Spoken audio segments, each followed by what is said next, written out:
Hi, my name's Gina Fusco. Welcome to the Frontline Absence Management System training. I just wanted to take you through the site a little bit and explain to you some of the protocols that we're going to have in place for the substitute service. The first thing you're going to see when you log in for the first time is a user license agreement. You can just scroll through that and read it and click accept. And then sometimes you'll see a notification window pop up. This could be a message from the district or from the absence management system directly. This one is that talks about maintenance. The system won't be available on Saturday from 6 to 10 a.m. So you won't be able to log into the system during that time. You can just dismiss the message once you've read it. Now, this is the main page that you're going to land on. At the way top, you're going to see your name. This is sample substitute, available jobs, notifications if you have any, questions. If you click on that, it just gives you my direct contact information if you have any questions about the system. And then you can log out up here when you're done using it. Whenever you get into a page and you just want to get back to your original home page, you just click on the home tab right here, and that will bring you right back to this page. So the first thing at the top you'll see is a calendar. The green squares are available jobs. And then if you have any scheduled jobs, they will be blue. So you can see that there are available jobs on these days. And down here, it shows you the details about these jobs. So currently, these are the available jobs. And if you scroll through, you can see which jobs are available, the time frame, if they're a half day or a full day. And then you can click accept or reject. If you reject it, it just won't show up anymore in your list. You don't have to reject it. You can just leave it there if you would like. The other thing you might notice is Seth Reynolds right here. He is in 2 buildings, so there's a little bit more information. So you would have to click see details about that. So these are the available jobs that you could potentially accept. So the next thing we're going to show you is right here, you would have your scheduled jobs. And if you have accepted a position, in here is where you can find if the teacher uploaded any lesson plans or information for that job. You can also delete jobs that you accept in here. So you have the option to cancel your workday, and you can do that up to 2 hours before the workday starts. Anytime after that, you will need to call the main office of the building that you are supposed to sub in. Here you can see past jobs. And then this little feature right here is called non-work days. This is great because if the system has you written in for a non-work day, you just click here and add non-work days. And let's say you have a doctor's appointment on a specific day. I'm going to say the 26th. I could repeat that every day or every Thursday because that's a Thursday until a specific date. What? And you can put the reason or not. It's up to you. And then you just hit, I'm going to not repeat it. And then you just hit the save button. Now on January 26th, for any jobs on that day, I won't see them. And it shows up in gray on my calendar. It's a non-work day. And I won't receive phone calls for jobs that day. So it's a really nice little feature right here that you might want to use. So that's really it for this section. And again, I can see the available jobs here. Now, the other area that you really want to look at is the preferences. Up here, you just see available jobs. That's what we already are looking at. History would be your fulfillment history. Feedback is where you can leave feedback for a job that you fulfilled. So you can leave a feedback to the teacher about the job. And then preferences right here. This is most important.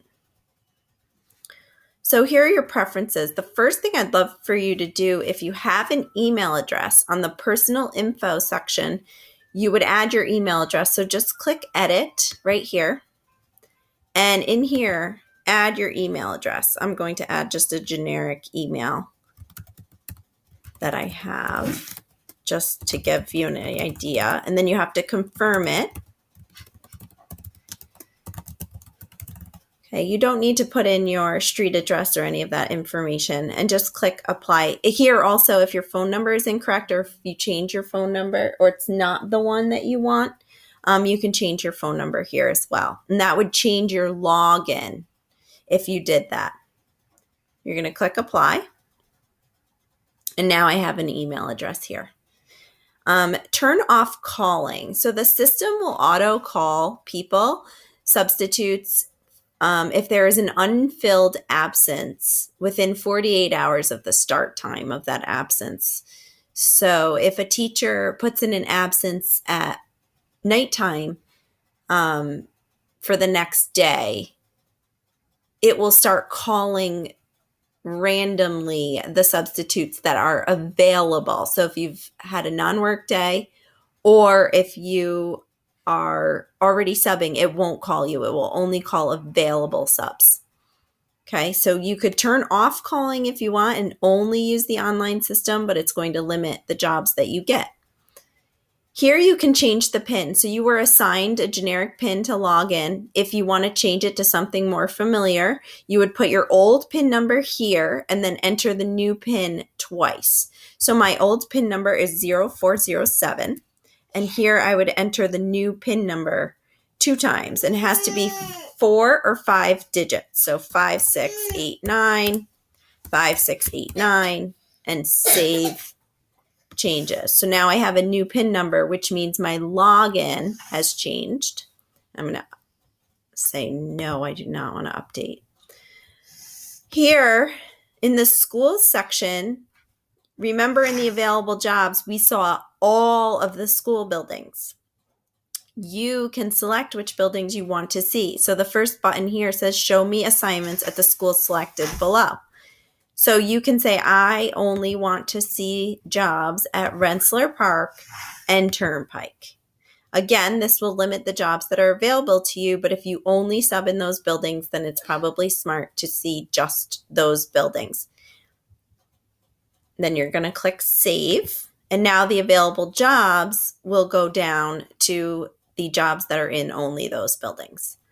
Call times. So this call times for the district. It says limiting your availability to accept calls will be considered a declaration of not accepting work.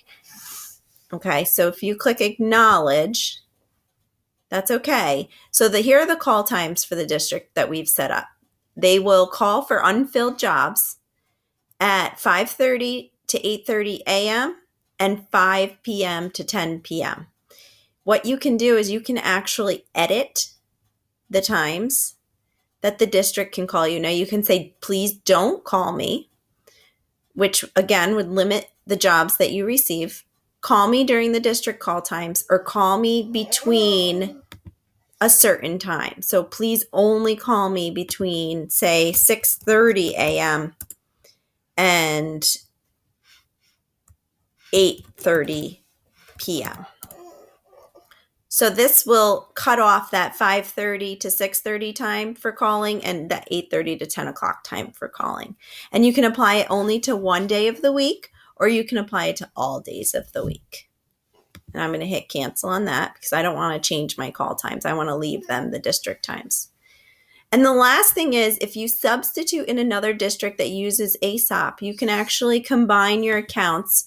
I already had a sub do this. They work in Troy as well.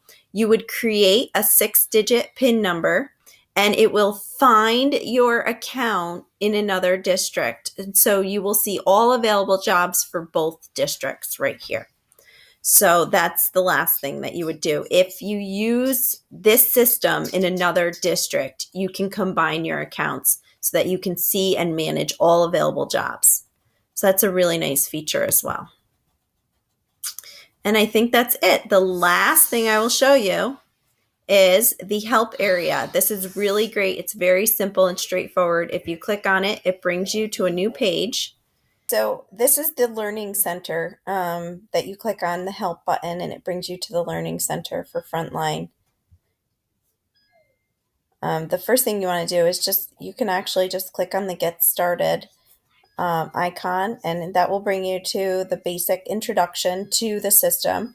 It will give you some of the same information that I gave you in the in this video. And then there's a number of different things you can do: basics and preferences, finding and managing jobs, and videos and interactive. Just remember that some of these features we may not have, but for the most part, you should find any answers to questions you have in this area. And it's very clear and straightforward. So I think it's a really good learning center. The other thing I wanted to mention is that you actually never have to log into the website to accept jobs. You can always call the number that is on your letter. It's an 800 number. You call it, put in your PIN number, and when you put in your PIN number, it will list the available jobs to you. So if you want to set up your preferences, it's smart to go onto the website.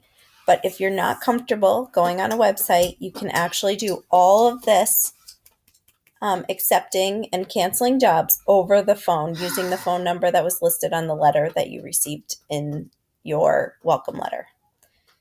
Please let me know if you have any questions, and you should be, I hope you enjoy the system. Thank you.